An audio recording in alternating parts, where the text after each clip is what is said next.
de enfermedades desmielinizantes. Hoy estuvo Priscila y Saraí, ¿es o Sarí? No recuerdo. Saraí, profe. Saraí, que ahí está entrando, perfecto.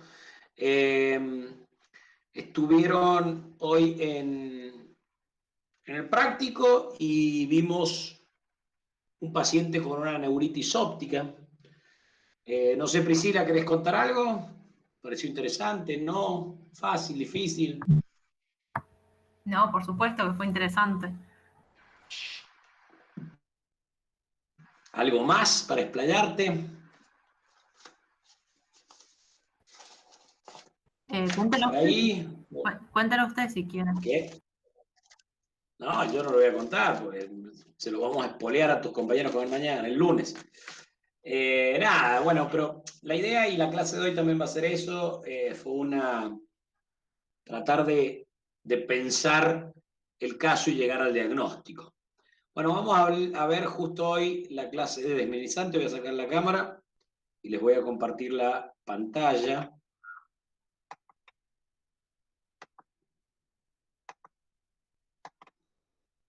Bien, díganme cuando la están viendo. Ahí se ve. Bueno, ¿se escuchan? Ah, está bien ahí. ¿Ahí la ven bien? Sí. ¿Me escuchan bien también? Sí. Bueno, ¿qué es la esclerosis múltiple? ¿Alguien sabe? Es una enfermedad desmielinizante. Bien. ¿Qué más? ¿De dónde? De la sustancia blanca y bueno, tienen pérdida de la coordinación y pérdida, digamos, de como que los impulsos nerviosos van a ser mucho más lentos y bueno. ¿Y la sustancia blanca de dónde? No te olvides que los nervios periféricos también tienen mielina, el cerebro tiene mielina, la médula tiene mielina. O sea, subcortical, localización subcortical. Es decir, del sistema nervioso central. ¿Está? El sistema nervioso lo dividimos en central y periférico, ¿verdad? ¿Sí o no? Sí, profe. Y esta enfermedad afecta el sistema nervioso central.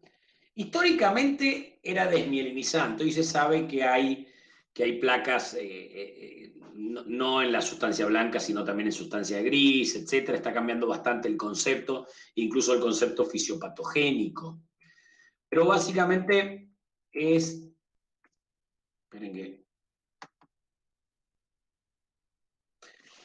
Para que sepan, la mielina son proteínas, grasa, etcétera, que envuelve los nervios como si fuese un aislante del nervio, y lo que hace sirve principalmente para la conducción motora. Mediante esto se acuerdan bastante de los nódulos de Ranvier, esta forma saltatoria que tenían, de los impulsos nerviosos. Entonces, cuando la mielina se altera, la velocidad de conducción empieza a alterarse, y al haber menos velocidad de conducción empieza a haber daño, y secundariamente hay daño axonal, y eso se traduce en los síntomas clínicos de lo que hablaba. Es una enfermedad inmunomediada en el cual las células T y también las células B atacan el sistema nervioso central, producen un proceso inflamatorio del sistema nervioso central con predilección de la sustancia blanca, como dijo la compañera, pero no es exclusiva de la sustancia blanca, y según el lugar donde se produzca el proceso de desmielinización y daño, va a ser la sintomatología que tiene el paciente. Por ejemplo, el paciente que vimos hoy con las chicas, el daño se le produjo en la sustancia blanca del nervio óptico, tuvo un proceso inflamatorio del nervio óptico que se llama neuritis óptica, y por lo tanto la clínica del paciente fue disminución de la agudeza visual, dolor, que es típico de este tipo de patologías. Como siempre está metido Charcot, él la describió en los cerebros y la describe como esclerosis en placa, porque veía placas desmielinizantes en diferentes localizaciones con posibles etiologías. Hoy hablamos un poco con las chicas de la edad de inicio, y yo les expliqué que la edad de inicio, si bien puede darse en poblaciones pediátricas y también en poblaciones añosas, siendo realmente algo extraordinario después de los 65 años. La edad de inicio más frecuente es entre los 20 y los 40 años de edad, con un aumento en el sexo femenino de 3-1 con respecto al sexo masculino. Desde el punto de vista de prevalencia mundial, en los lugares de mayor frío del norte, en Canadá, en Suecia, en Noruega, son los lugares donde más esclerosis múltiple hay en cuanto a prevalencia e incidencia. En algún momento se creyó que era por menor exposición solar, y esto produce una disminución de la vitamina D3. La vitamina D se investiga mucho para ver si hay algún tipo de relación. Desde el punto de vista clínico, como le dijimos, nos va a dar la clínica según la ubicación del proceso inflamatorio. Neuritis óptica, que generalmente es unilateral, transitoria, el paciente mejora. Síndromes de tronco, es decir, si el paciente tiene una lesión en el tronco encefálico, como el paciente que también vimos hoy, nos contó que había tenido hace unos 5 años diplopia, problemas, pueden tener problemas para tragar, para hablar, etc. Problemas sensitivos, si afecta las vías sensitivas, problemas motores con paresias, plejías, paraparesias, problemas autonómicos. Y también, por supuesto, los pacientes tienen fatigas, problemas e incontinencia urinaria, principalmente si tienen lesiones a nivel de médula. Pueden tener vértigo si tienen lesiones en fosa posterior, espasticidad, lo vimos en el síndrome piramidal, dolor, problemas de ataxia, trastornos psicológicos, la depresión, disfunciones sexuales, etc. Todos estos síntomas pueden tener un paciente con esclerosis múltiple. El diagnóstico de la esclerosis múltiple es un diagnóstico clínico y se sustenta en los métodos complementarios, principalmente en la resonancia nuclear magnética de cerebro y de eje medular, siendo el método más importante para el diagnóstico. Cuando uno tiene un paciente joven que hace un síndrome neurológico como un síndrome de tronco, una neuritis óptica, debilidad, y un paciente entre 20 y 40 años, y principalmente si es mujer, es una de las patologías que hay que descartar y sospechar. Por lo tanto, vamos a pedir una resonancia nuclear magnética, y esto tiene imágenes características. Estas imágenes nos van a decir si este paciente tiene un proceso desmielinizante o no. Desgraciadamente hay mucho sobrediagnóstico de esta enfermedad, hasta un 30-40% de sobrediagnóstico por diferentes intereses, pero lo más común son errores de la interpretación de imágenes y interpretación clínica. Por ejemplo, los pacientes migrañosos, que típicamente cuando tienen alguna jaqueca pueden tener algún mareíto, etc., es común que tengan lo que se llama puntas blancas en resonancia. Son como pequeñas imágenes totalmente inespecíficas, hiperintensas en T2 y FLAIR, bien chiquitas, subcorticales, y muchas veces estos pacientes se mal confunden y se mal diagnostican con esclerosis múltiple. También para pacientes de, no sé, 45, 50 años, y uno le hace una resonancia por otra cosa y tienen múltiples lesiones hiperintensas también, subcorticales, pero son de aspectos microangiopáticos, son vasculares, y vemos muchos pacientes con diagnóstico de esclerosis múltiple que cuando uno lo interroga clínicamente nunca tuvo un problema, y lo que tiene son típicas lesiones vasculares. Es decir, desde el punto de vista imagenológico es muy importante que la vea un imagenólogo y un neurólogo que tenga experiencia en el área, y a partir de eso hacer el diagnóstico. Yo siempre digo que cuando un paciente lo diagnostica con esta enfermedad, nunca está de más hacer 2 o 3 consultas más para confirmar el diagnóstico. Los potenciales evocados, que en ocasiones se utilizan, la verdad es que cada vez se usan menos. El líquido cefalorraquídeo es muy útil, lo usan poco, pero hoy en día con los nuevos criterios diagnósticos cada vez se está usando más. Típicamente el líquido cefalorraquídeo tiene un aumento de proteínas, lo que se llaman bandas oligoclonales, que están en líquido y no están en suero. Eso está en el 95% de los pacientes, por lo tanto que esté nos ayuda mucho el diagnóstico, y que no estén no lo descarta, pero nos hace poder sospechar que esto puede ser otra cosa. Por supuesto, hay que descartar otras causas cuando tenemos estos pacientes y se utilizan los criterios clínicos de McDonald para esclerosis múltiple que hablan de diseminación en tiempo y en espacio. Las lesiones, típicamente las yuxtacorticales, lesiones que están entre la sustancia gris y la sustancia blanca, por debajo de la sustancia gris, lesiones ovoideas, periventriculares, perpendiculares al ventrículo. Esto es bastante típico de la esclerosis múltiple. Tener este tipo de lesiones, que son lesiones grandecitas, las cuales son con un eje perpendicular al ventrículo y son en ocasiones ovoideas. Lesiones en tronco del encéfalo. Si no tienen esto, ya empiezan a dudar. Los dedos de Dawson, que son estas mismas lesiones periventriculares, que cuando uno hace cortes sagitales se ven con esta característica y con el cuerpo calloso finito, son bastante características de esta enfermedad.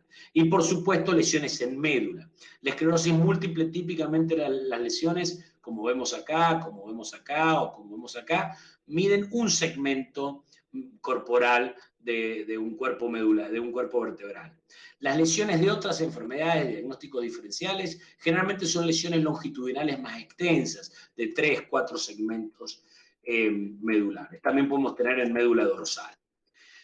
Desde el punto de vista clínico se la divide en brotes y remisiones, que es lo más común. Más del 70-80% se caracterizan por el paciente tener una recaída. ¿A qué se le llama brote? A la presencia de un evento clínico que dure más de 24 horas o el empeoramiento de uno previo que dure más de 24 horas en ausencia de fiebre o algún proceso infeccioso. Entonces el paciente tiene, por ejemplo, como el que vimos hoy, viene bien, tiene una neuritis óptica, mejora.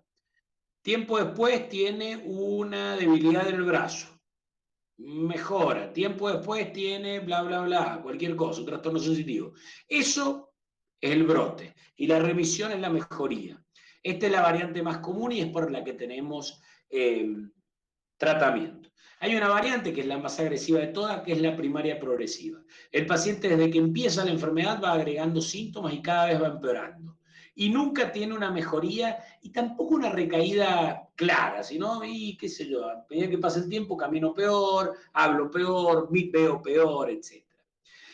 Cuando la enfermedad avanza, muchos pacientes entran a esto que se llama secundaria progresiva. Era un embrote de revisiones que con el pasar del tiempo se hace en progresiva. Y hay algunos muy similares que además tienen una secundaria progresiva que en ocasiones tiene exacerbaciones. Bueno, recaída lo dijimos, un ataque neurológico, agravamiento previo que dure más de 24 horas. Si ha tenido un ataque, se recomienda que pasen 30 días entre el otro y a veces pueden durar semanas o meses. Utilizamos una escala, que es la escala de discapacidad de EDSS, donde 0 es un examen neurológico normal y 10 es la muerte. En el medio tenemos el 7 que está limitado a silla de ruedas y el 6 que necesita alguna asistencia para caminar. Luego tenemos, según lo que camina, 500 metros o 200 metros. Y entre el 1 y el 3 la discapacidad es menor y tenemos algunos datos en el examen neurológico. Los diagnósticos diferenciales, por supuesto, son enfermedades que nos pueden dar déficits neurológicos y que nos pueden dar pequeñas imágenes, como vimos en resonancia magnética.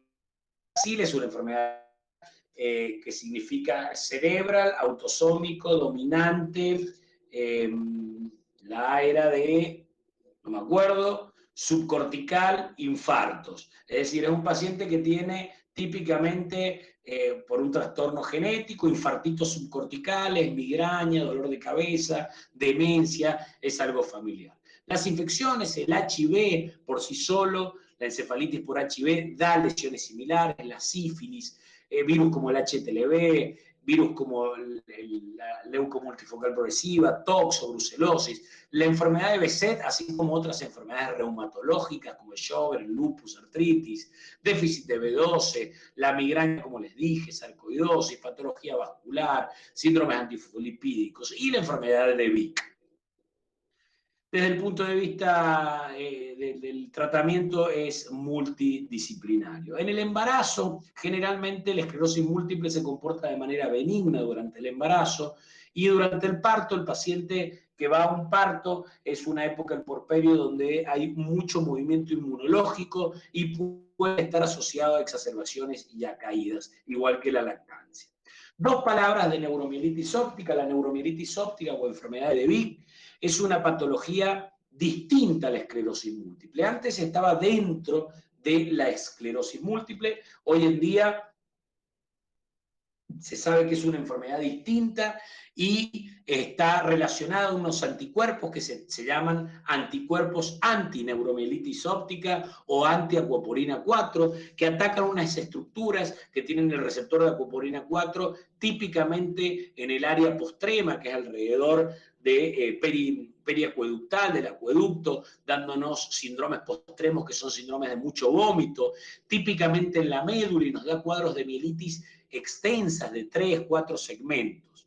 El diagnóstico es clínico, por ejemplo, un paciente que tiene una neuritis óptica severa y esa neuritis no recupera, pudiendo quedar ciego de un ojo, de ambos ojos, o tiene una mielitis severa, el paciente queda parapléjico con una lesión extensa. Obviamente la imagenológica, que es donde están típicamente los receptores de acuoporina, periacueductales, en tronco y en médula, y serológico, si uno pide el anti-NMO y es positivo, ese es el diagnóstico etiológico. Bueno, esto es una introducción, por supuesto hay cosas mucho mayores, pero el concepto de hoy es cuando tenemos un paciente, principalmente en edad joven, ese paciente hay que estudiarlo porque no es normal que o deje de ver o que no sienta un brazo, que no sienta una pierna, etc. Y esta es una patología que es tratable, que con un buen tratamiento y un buen diagnóstico hoy en día andan bien, ha cambiado mucho el paradigma. En el hospital, por suerte, tenemos un equipo, igual que en la clínica, que con mucha experiencia en esta patología, y en San Juan tenemos todos los métodos para estudiar este tipo de patologías. Resonancia, las bandas oligoclonales en líquido, los potenciales evocados, la serología de diagnósticos diferenciales, y todos los tratamientos que hay en el mundo los tenemos acá. Así que bueno, ¿tienen alguna pregunta, alguna duda? Doc, ¿el tratamiento es eficaz para evitar la progresión de la enfermedad? Buena pregunta, Priscila. No, es discutido lo que vos decís. Los tratamientos se utilizan en esa que yo les mostré, que es la de brotes y recaídas. Y lo que hace el tratamiento evita los brotes, lo cual uno diría, bueno, si evita el brote, evita la progresión, porque la progresión está relacionada al número de brotes. Pero la verdad que las drogas no están muy relacionadas a la progresión en cuanto a los estudios en los clinical trials, pero no te olvides que los clinical trials son a 48 meses, 3 años como mucho. Lo que sí vemos es que cuando el paciente no tiene brotes y tiene, uno con el tratamiento lo que busca es que el paciente entre en algo que se llama NEDA, no evidencia de actividad de la enfermedad. Y eso es clínico e imagenológico. Lo que uno ve cuando el paciente entra dentro de esto, la progresión, por supuesto, es mucho más lenta. Cuando yo empecé la neurología, los pacientes, habían solo 2 drogas disponibles para la esclerosis múltiple, y yo me acuerdo ver los pacientes de mis profesores que venían en silla de rueda, y yo tengo muchos pacientes con esclerosis múltiple, y si tengo 1 o 2 con silla de ruedas es porque realmente tienen 30, 40 años de evolución de enfermedad y los heredé así. De los pacientes que yo he diagnosticado, que llevan, no sé, 10, 12 años de enfermedad, 15, andan muy bien. Y eso es porque debe ser una de las patologías donde más, desde el punto de vista neurológico, más se ha avanzado en el tratamiento. Así que ha cambiado mucho el paradigma de estos enfermos. Pero no está del todo probado. Lo que sí han salido fármacos nuevos ahora para estas formas primarias progresivas y secundarias progresivas, cosa que antes no teníamos nada para darles. ¿Alguna otra pregunta?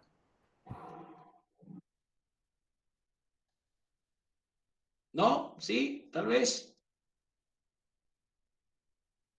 ¿No? Bueno, Jimena, ¿hablaste con los otros colegas?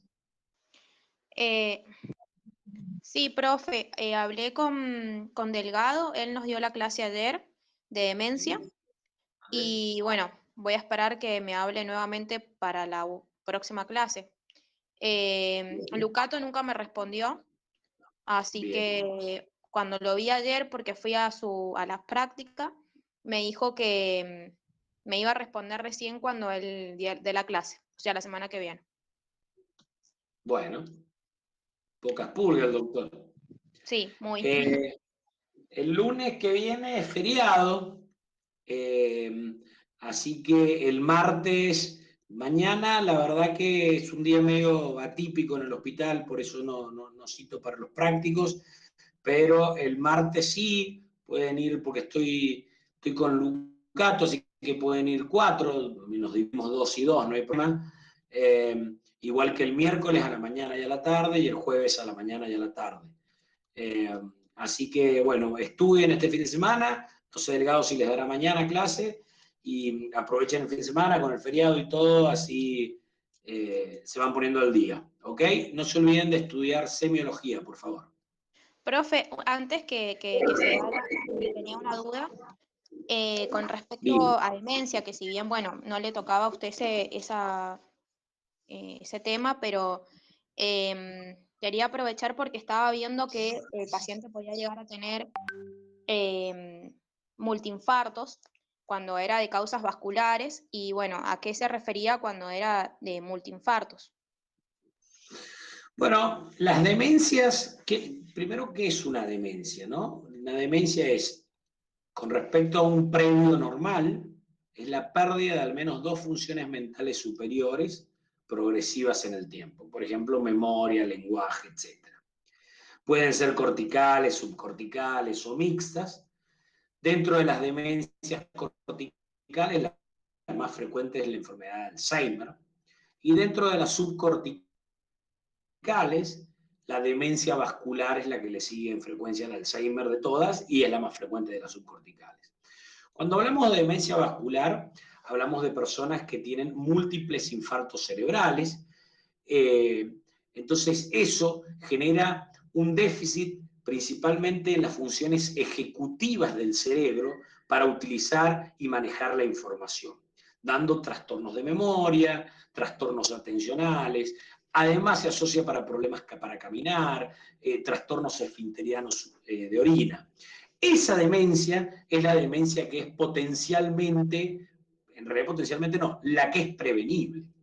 ¿Por qué digo que es prevenible? Porque si al paciente le sacamos los factores de riesgo cardiovasculares, la hipertensión, la dislipemia, la diabetes, el tabaco, el sedentarismo, etc., ese paciente probablemente no haga una demencia vascular. Para que se den una idea, las demencias corticales como el Alzheimer, ustedes imagínense que tienen una biblioteca y la biblioteca se prendió fuego. Entonces los libros no están. Por más que uno los vaya a buscar, no hay libros. Eso es el prototipo del Alzheimer. En cambio, en las demencias vasculares o la demencia social Parkinson, que tienen mucha afección ejecutiva, subcortical, la biblioteca está, pero hubo un terremoto, los libros se cayeron. Entonces, todos los mecanismos para encontrar los libros son los que están alterados. Les cuesta encontrar el libro. Pero cuando uno los estimula, les hace, llegan al libro. Eso es un lindo ejemplo para más o menos imaginarse qué es una y otra. El enfermo con Alzheimer probablemente llega a la consulta y ustedes lo ven caminar y camina como una persona completamente normal, se sienta, hola, ¿cómo le va? Y después uno le pregunta, ¿y usted por qué está acá? Ah, no sé. ¿Y usted quién es? Y entonces no hay biblioteca. En cambio, el otro paciente seguramente tiene algún problema para la marcha, algunas cosas se va a acordar, pero cuando uno le hace hacer algunos ejercicios, empieza a tener dificultades. ¿Ah? O sea, profe, que los multiinfartos, si bien son prevenibles, pero como que están asociados a insuficiencia cardíaca, trastornos más que nada de aterosclerosis, algo así, o sea, tiene esos tipos de antecedentes. Claro, generalmente la persona que tiene patología cerebrovascular es la misma patología que tiene factores de riesgo cardiovasculares. Es la misma persona, perdón. No tanto insuficiencia cardíaca, sí hipertensión, diabetes, dislipemia, sedentarismo, tabaquismo. ¿Tá? Genial, eso era. Bueno, ¿algo más? Saraí, que veo que estás conectado, contá algo del práctico de hoy. Saraí se conecta y sale corriendo, me parece. Profe, tenía una duda con eso que preguntó Jime. Si la presentación clínica de un paciente, por ejemplo, con infartos así vasculares, sería más agudo.